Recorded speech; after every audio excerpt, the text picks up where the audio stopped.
जय श्री राम। नरक चतुर्दशी की कथा। यह पर्व हर वर्ष कार्तिक मास के कृष्ण पक्ष की चतुर्दशी तिथि को दिवाली से एक दिन पहले मनाया जाता है।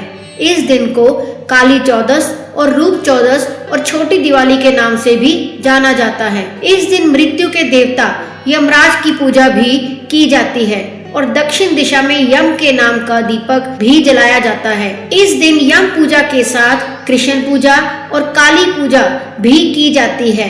आइए जानते हैं आखिर नरक चतुर्दशी का पर्व क्यों मनाया जाता है और इसकी पौराणिक कथा क्या है। पौराणिक कथा के अनुसार भगवान कृष्ण अपनी पत्नियों के साथ द्वारिका में रहते थे।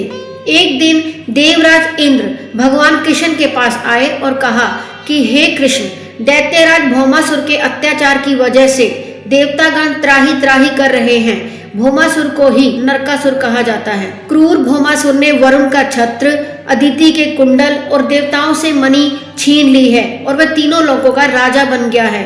भौमासुर ने पृथ्वी के कई राजाओं और कन्याओं का भी हरण कर लिया है और उनको बंदी गृह में डाल दिया है। कृपा करके इन तीनों लोगों को उस क्रूर राक्षस से बचाइए।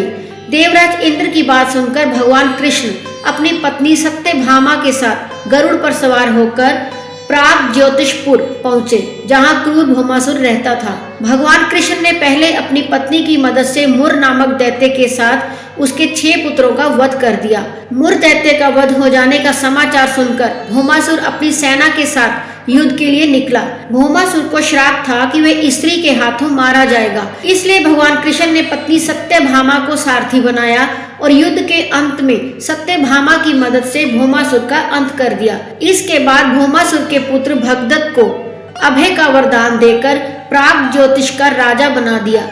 भगवान कृष्ण ने जिस दिन भौमासुर का वध किया था उस दिन कार्तिक मास के कृष्ण पक्ष की चतुर्दशी तिथि थी, इसलिए इस तिथि को नरक चतुर्दशी के नाम से जाना जाता है।